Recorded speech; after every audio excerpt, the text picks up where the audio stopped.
Hey, everybody, and welcome to the Heat Press for Profit podcast. I'm Josh Ellsworth with Stahls, and I'm joined by Kelly Walters, and we are excited to have you on wherever you're watching at. We are broadcasting live to our YouTube channel, to our Facebook feeds, and also on LinkedIn. So if you're watching live, make sure you shout out and let us know who you are and where you're watching from. And then, of course, ask questions throughout today's session. If you're listening afterwards, wherever you listen to podcasts, make sure you subscribe to the podcast. We publish new content every week here on Heat Press for Profit. So, Kelly, you want to kind of kick us off with our topic of today? All right, guys. So we are reviewing the Apparel Decoration Summit that took place 2 weeks ago. And we really just wanted to tell you what the event was about. It was the first time that the event took place. It was invite only. And we really had this unique opportunity to be in a room full of other vendors and high-level decorators and just get to hear, about their experience, the industry, what they've been going through, their successes, and of course, their trials. So it's going to be a fun day. Yeah, and this event was put on by the same folks that run the Printing United Expo. And so if you want to connect with us at events like this was a smaller conference, but the Printing United Expo is coming up in October.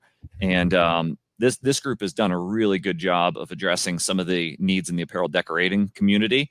And again, the inaugural Apparel Decoration Summit, it's a platform that they have run in some other segments of the industry, large format printing, et cetera. So they knew what they were doing, and that was obvious throughout the presentation by connecting suppliers like Stahls and other sponsors to decorators to really work on the business together. And so make sure that if you're interested in an event like this, that you visit Printing United, and you can find out a lot more. Just go to the stahls.com or Transfer Express page and go down to events, and you can see all the events that we'll be live at. So, Kelly, I know we had a chance to really talk deeply with about 40 to 50 apparel decorators over the course of these couple days. What were some of the trends that you noticed in your conversations? I certainly have some observations, but let's start. Is there any particular trend you noticed, whether it's from an opportunity or challenge standpoint? Both, right? So opportunity, I think the biggest thing was how people could get their hands on direct-to-film quicker, faster, and of course, really honing in on quality. We heard issues with direct-to-film that people had purchased equipment and, they were suffering through trying to figure it out, trying to get people trained on that. And then we had heard people talk about just really needing the opportunity for quick runs, small runs, quick runs, and full color. That way they can pretty much do one-offs, or if they need to do 100, 200, 5,000, then they have the opportunity. The next thing I really noticed was just about everyone was experiencing issues with finding staff and quality staff, or at least being able to train their staff on whatever system they have. If they're having to train new people to come in and run screen printing equipment, then what does that cost look like as a business owner versus what other decoration methods that are out there that are more affordable and quicker to get somebody going? Yeah, the rise of direct-to-film printing as a technology certainly is a theme that we've been hearing over the last 18 months, I'd say, in a very strong way. And there is a lot of chaos and confusion. And one of the formats that was facilitated this was a case study where, as a sponsor, we were able to go in a room or several rooms with about 15 apparel decorators and really have a conversation about what apparel decorators are seeing in their business with specific use cases. But one of the questions and the sort of the confusion that came out of one of those rooms is, hey, what is the difference between direct-to-film and hybrid transfer manufacturing technology? And there was a lot of confusion on it. They're both digital transfers, but is this the same thing? And the answer is it's really not. And so I think that as direct-to-film is growing as a search term and as a buzzword in the industry, people definitely want to expand and adopt it for a lot of reasons, which we'll talk about. But you got to be careful because companies are marketing products as direct-to-film that really aren't direct-to-film. And I think that's creating a little chaos and confusion, unfortunately, in the industry and really confusing decorators. So just to make that clear, direct-to-film is the process of inkjet printing inks onto a PET carrier, which is the film, and then backing those inks with white ink and powdering it or jetting adhesive to create literally just the image, inkjet printed, which makes it very easy for quantities of even one, and being able to apply that without any outline. Whereas a hybrid transfer, which is what was being confused, or some people call it a digital screen print transfer, is the process of, yes, you digitally print to a film, but then you're actually running that film to back it through a screen printing press and then adding the adhesive to it. And so the big difference is, in one process, we need to burn a screen, and the other process, we're just digitally printing direct to the film. And when you need the screen, there's a certain cost in making that screen, and so you have to get to a certain quantity. So just be careful about kind of sifting through some of the marketing speak out there and understanding the advantages of direct to film with really no minimum order, no outline, versus a digital screen process, which certainly has its advantages, but as it sits in the market today, there's a thin, clear outline around it, and it's best for quantity of full color logos. So that was definitely a trend, but I think decorators really need them both in their business, because it does solve what you've pointed out, which is some of the labor concern with onboarding into these technical processes and being able to really find and retain skilled labor. Around the heat press is a story we're advocating for. Is we're seeing people trained up on it often in 4 to 8 hours if it's a very specific task of applying, this certain type of transfer product. So definitely an exciting trend as far as the ease of heat printing, but definitely not an exciting trend on finding labor and some of the labor gap that is still out there in the market. Something else that I've noticed that was on decorators' mind is just the increased cost of acquiring space, really capital, whether that is building space or whether that is large equipment. And so that seemed to be on a lot of folks' minds. And one of the sessions was all about like outsourcing or in-house. And we got to hear from a lot of contract printers that are running huge automatic screen printing presses.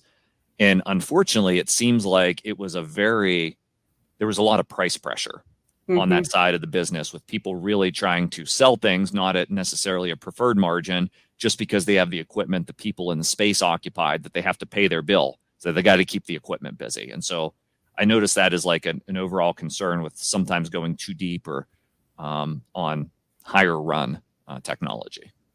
The other thing, though, with the contract, I also felt like, there were some that went direct to consumer and then some were business to business. And I felt like there was a little bit of a tension between those that were solely business to business and those that were direct to consumer, with just the idea of, well, okay, anybody but can pretty much start a clothing business, right? If they are going to offer fulfillment or whatever, then they can use a contract decorator to fulfill those orders. And those that actually have the equipment to fulfill in-house, I just felt like there was a little bit of tension, right? But I feel like that's more about how you want to run and operate your business. If you're outsourcing marketing, what's the difference in outsourcing marketing versus outsourcing production? Yeah, that's a good point. Like there was some tension, because it's clean and it's pure when somebody is contract only, and they're only printing contract, right? Because that means as somebody that's selling and has the relationship with the school or organization, I can feel safe and I can feel trust in that relationship, contracting my work, that you're not going to come around me and take my client. And so I tend to appreciate the pure contract printers that only do it for other businesses, whether it's clothing brands reselling or other decorators that need to expand their capability in some way. But you're right, there were sort of a lot of hybrid models where we're contract printing and we're selling direct, and really the margin picture is much different on those for obvious reasons, because if you're selling direct, you have all the costs to go out and acquire and capture the sales. So it'll be interesting to see how contract printing evolves in the industry, especially with the technology and the tools that are available to decorators to kind of streamline contract services and the work that's happening in between shops. So now, do you want to talk a little bit about your keynote speech that you got? I don't know how many compliments on. I got a few, but now I do. Yes. No. So like First, let me start with Stahls we felt very, it was very important for us to hold a keynote sponsor position at this event. And that was really more a statement about heat printing as a technology and where we think it belongs in the industry on a go-forward basis versus just, Stahls. It's bigger than even our company. It's the technology set and what it can solve for an apparel decoration shop of any size, whether that's a small, garage business or out of the spare bedroom business, or the largest commercial decorators or brands out there in the world. And so for us, it was really important to step up at what we thought was a premier event and make sure heat printing has a prominent space in the conversation. And so we were a keynote sponsor, as well as Kornit and direct to garment printing, which I felt was a great 1-2 punch as far as print on demand. And really, that was the theme of it. Is we see business shifting to e-commerce for a lot of reasons. I don't think anybody could deny that. And unfortunately, I think we see, at least with our customer base at Stahls, many of you are probably watching, probably not as broad of an adoption of e-commerce solutions and transforming your business to sell online, sort of the digital transformation buzzword. And so print on demand, whether it's direct to garment printing or whether it's heat printing on demand, solves a lot of challenges for a decorator and really solves a lot of challenges for the environment and your profit. And so it's producing only what you need, only when you need it at the right time. And so when we have the order, we print it in an e-commerce environment, it goes out the door rather than sitting on shelves and shelves of inventory, potentially generating apparel waste, which happens in the US market at 2,050 garments into the landfill every second, which is an astonishing number. Mm-hmm. And so I think, print on demand is only growing. E-commerce is only growing. 73 cents of every dollar now is spent on digital ads, which shows that people are paying to transact business. And when we look at the data on, brick and mortar store closures in the next 5 years, apparel is the leading segment out of those 80,000 brick and mortar stores that are projected to close in the US in the next 5 years. Apparel is 3 times the next highest segment on closures, like on the bad side. So people are changing how they shop for apparel. So we need to evolve our sales models and our fulfillment models to meet those. So that was the big context of why we should care about print on demand. And then it really became about why heat printing as a technology is the best technology for print on demand. Not that you don't need direct garment printing or sublimation, because I think you do. But heat printing has a major place in a print on demand shop because of all the fabrics we can accommodate and all of the looks and finishes we can create kind of as a 1-2 punch. So yeah, that was fun. I mean, we spent, I think I was going back and forth with one of our very talented designers who made our presentation look awesome. I think we went back and forth probably 20 times on finalizing the PowerPoint. And so it was nice to present it there. It was exclusive content, but we shared with you some of the nuggets, and we'll be releasing more in that storyline, over the coming couple years for sure. We got an interesting comment I want to pop up from Sean. Yeah, I saw that one too. Yeah, so Sean, thanks for joining us and watching on Facebook. Sean was so happy to ditch the screens and move to transfers. My bandwidth skyrocketed. Yeah, so I just feel like you don't feel like you're chasing, right? Yeah. I love to play poker occasionally, and there's this saying in poker where you get so far into the game and your money's in the pot, they call it, and at a certain point you feel pot committed, and so you're throwing good money after bad, right? And so I worry that with our investments sometimes, which is what I've seen, we're letting our overhead, because we've saddled ourselves with it with large equipment or large space, and now we're chasing this thing that isn't the best and most profitable business. So be very careful if you're starting up on what you actually bring in-house, how you invest, and sort of a leaner model, I think, is going to be better. It certainly gives you a lot more flexibility to react to the market. Well, doesn't that also tie into just the idea of really where to lean up? So are you leaning up on the people that you hire for staff? Are you adjusting your equipment? Are you upgrading your equipment for more efficiency? Do you go to a smaller space? Just the idea of hiring and investing in equipment I felt like it was this weighted system of, well, if I really want to do this and I want to have quality people, then I have to pay more for that. But that means I can't invest in this other area that I need to become more efficient. And it was really interesting to see the amount of people that were either increasing their prices to meet all of that demand, or those that were just kind of eating it, right? Because they didn't want to increase, and more of fear of losing customers. But I think at the end of the day, if we're all paying $7 for a gallon of milk and bread, then it's just realistic that everything's going to increase no matter what the good is. Yeah, I don't think under any circumstances it's good to decrease your profit. And so that means if you get a cost increase, you need to find a way to pass it on to your customer. If you cannot, then I would say you need to dig deeper and figure out really on two sides of it, right? How can we create more value so we can sell at a higher price? Or how can we decrease cost, which there's a lot of ways to do that with automation. And there was a lot of conversation happening around like workplace culture and really willingness to work and having employees want to stick with you for reasons outside of money. And so I think looking at that total employee benefit package and why people would want to work for your company was also a really interesting conversation outside of just straight money and compensation. Because when we look at why people leave companies, usually it's rarely money related.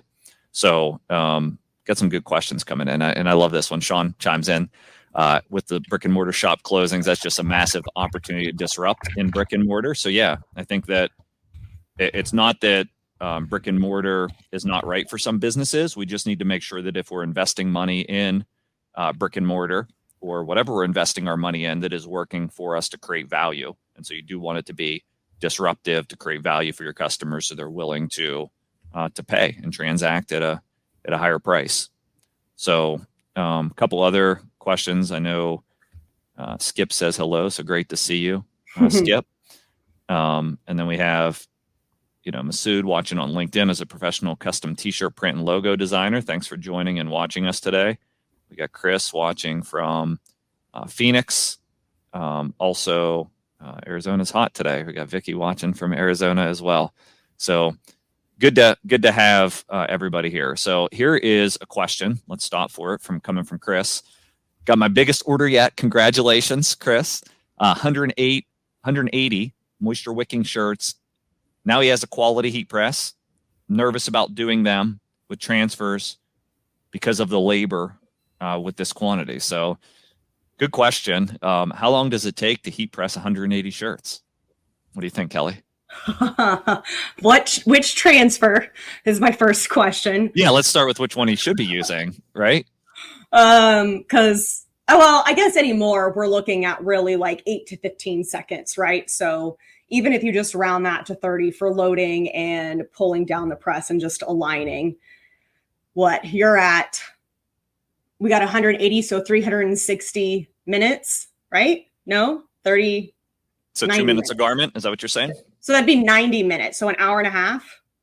Yeah, I think 180. I think the most efficient heat press operators are pressing a garment a minute if that transfers, say, sub 15 seconds. Yeah. And then I think for, maybe a more of a novice, if this is your first professional heat press, say maybe you don't have as much experience, you could estimate 2 minutes a garment. So worst case scenario, you're going to be at 360 minutes, right? And so that's going to be 6 hours to complete that job. I think you can probably complete it a lot quicker than that, but I would say that is worst case scenario. And yeah, I think you have the right product, especially if it's a 1, 2, even maybe a 3 color design.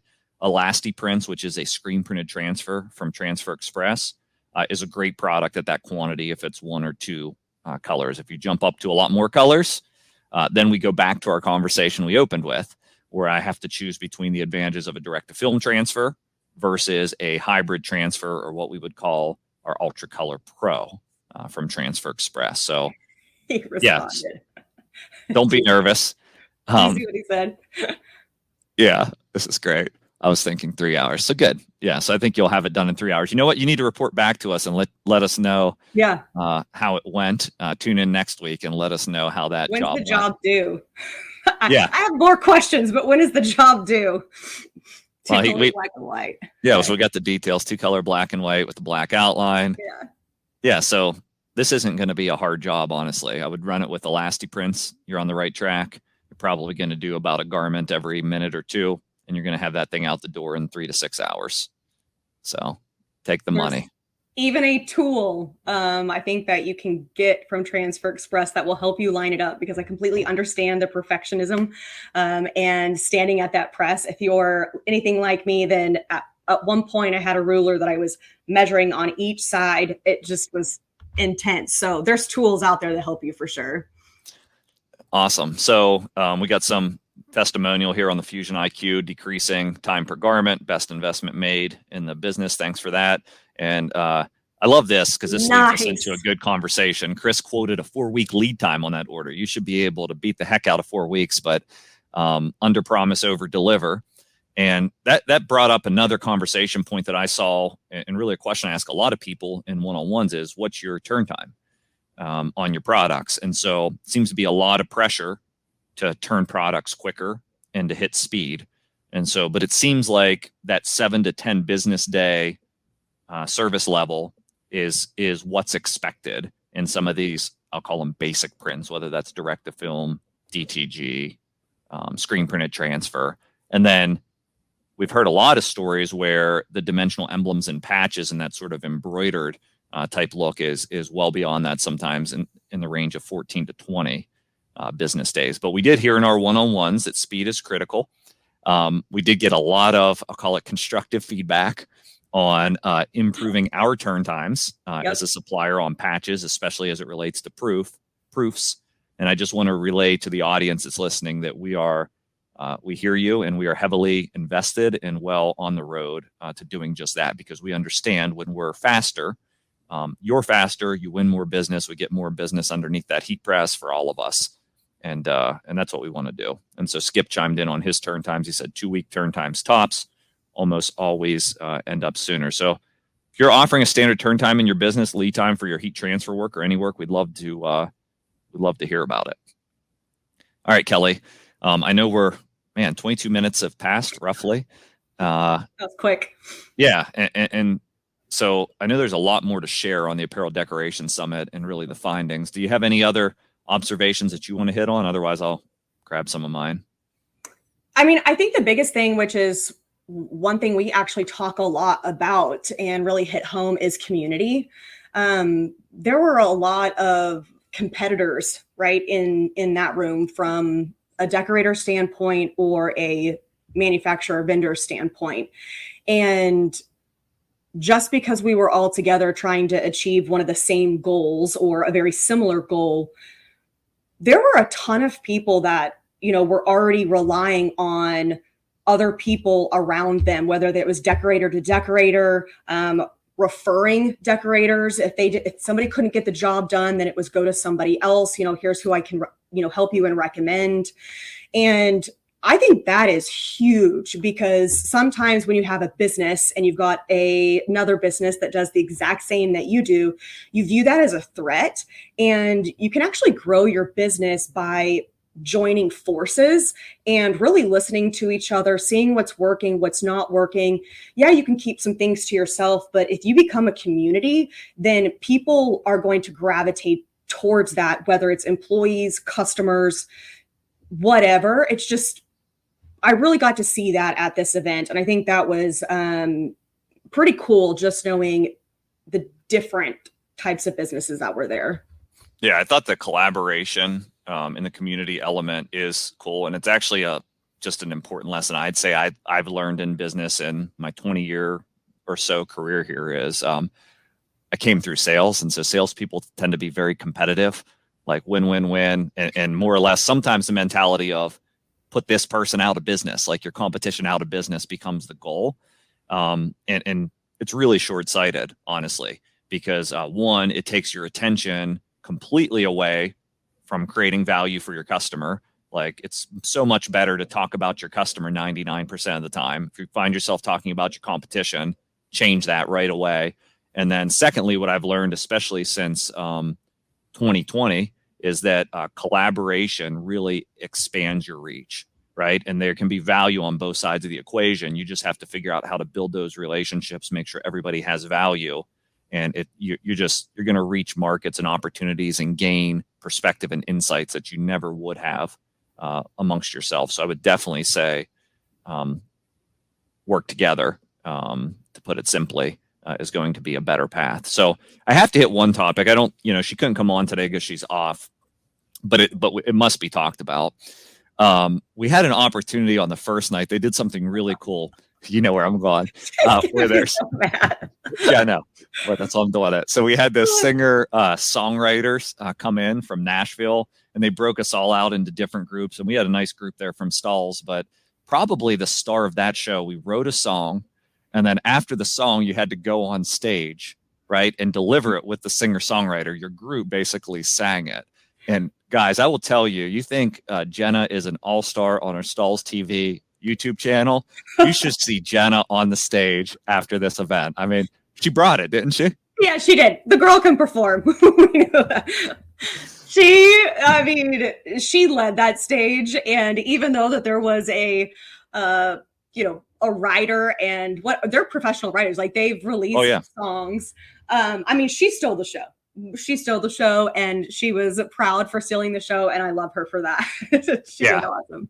Right. And the thing is, like, it was just a lot of fun. And so these events, there's certainly a lot of business that gets conducted, but what you'll find is there's a lot of networking opportunities, and it's just a lot of fun in a way to kind of get out of your business, work on the business, and have a little fun in the process. So I know we're getting some questions coming in as we wrap up today on the Apparel Decoration Summit. So we get a question from Janet watching over on YouTube on any Orlando events coming up. I don't think. Do we have anything in Orlando? That Atlanta is Printing United. That's not too far off from you. That would be the October event. But you can go to stahls.com/events and get our full schedule. And Jenna may be the next American Idol. Who knows? Hey, I have heard her sing. So I told her, I was like, okay, you're doing the karaoke then. You're doing it. And she's like, no. Yep. All right. Awesome. So appreciate everybody joining us for this edition of the podcast. Again, we always encourage you to join us live Fridays at noon Eastern time, where you can ask your questions, be a part of the conversation with us. And then, of course, if you're listening to it afterwards, make sure you just stay tuned in and subscribe wherever you listen to podcasts so you can get updated every week. So, Kelly, thanks for, I guess I'm really joining today because you've been running this thing. So, but thanks for... You started, I came and filled it in, and now we're doing it together. So, all right, awesome. So everybody have a great weekend, and we'll catch up with you all soon.